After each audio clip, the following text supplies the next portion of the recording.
Fermented carrots. Whether you grew them, picked them, bought them from a store, please take a moment right now. Hit the subscribe button if you like old-timey skills, cooking from scratch in a handmade home. My name is Jersey. Let's jump right in with both feet. And we're going to do a half a quart of sliced fermented carrots instead of doing the large quart jar.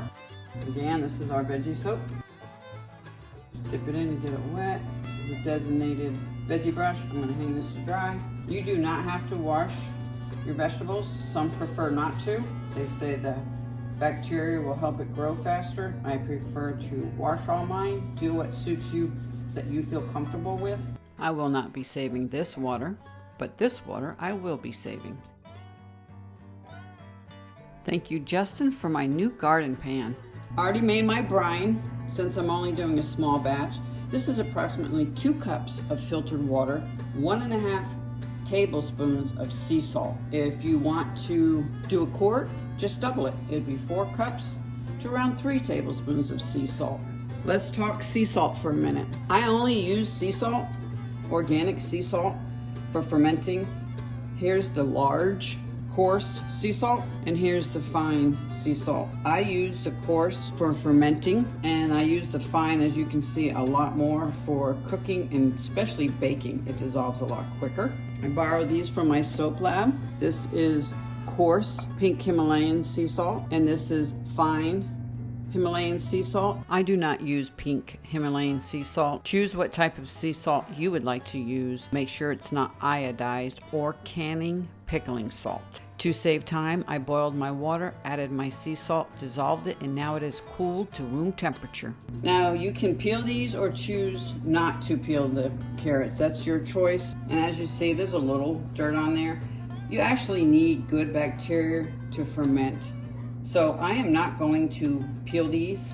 I know they're non-GMO and they're organic. And I'm going to be doing something more with carrots later on this week, so I only want a small batch. Even though I do not like plastic, these Rubbermaid food storage savers are the best in the world.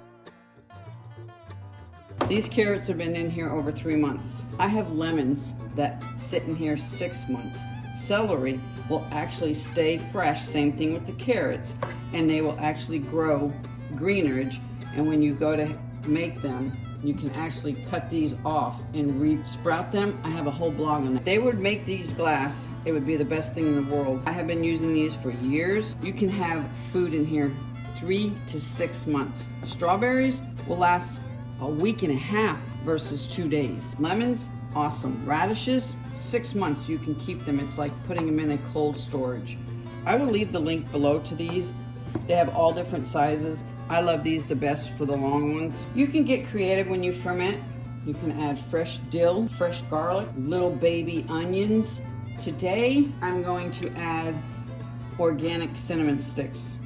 I really like the flavor of this, and it's a small jar. Now, I keep this with my fermenting.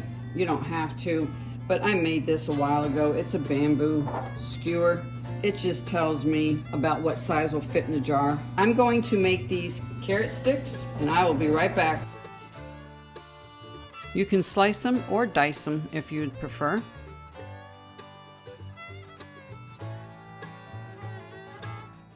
I usually have ones that are already broken in half from my last ferment. So break it in half.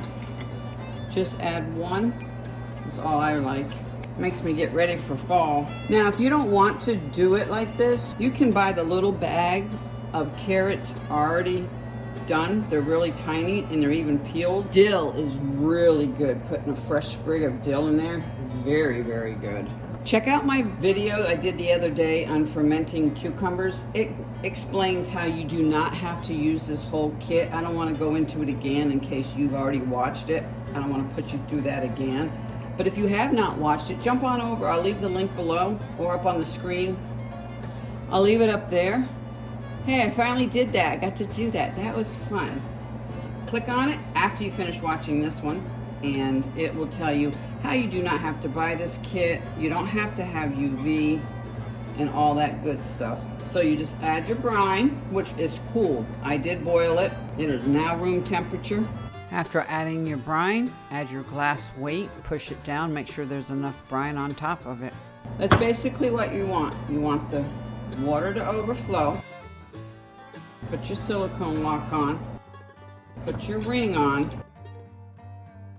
Either put a little plate or put a dish down, because the water will come out as it's fermenting. In about a week, test it, smell it, see if it's fermented enough.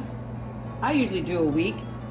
Once you put this in your refrigerator, even 3 months, 6 months later, they will be super crunchy. You'll change this out, week, 10 days, whatever you want. You take that off. Again, as I recommended before, these are excellent leak proof. Just take the weight out as long as there's enough brine in there. You always want a brine in there. But the ticket is you don't want big green mold growing, and I've never had it happen. So you just put this on the refrigerator and that's it. Now you have yourself fermented carrots. You can grate them, you can chop them, you can cube them.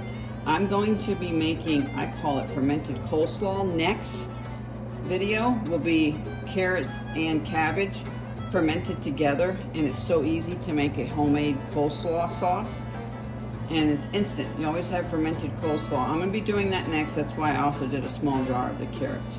Keep watching. I'm going to be doing a whole playlist on all types of fermenting, and I'm even thinking about doing a fermenting 101, questions and answers that you may have if you're a newbie. Please follow along, hit the subscribe button, share most of all, and drop a comment below.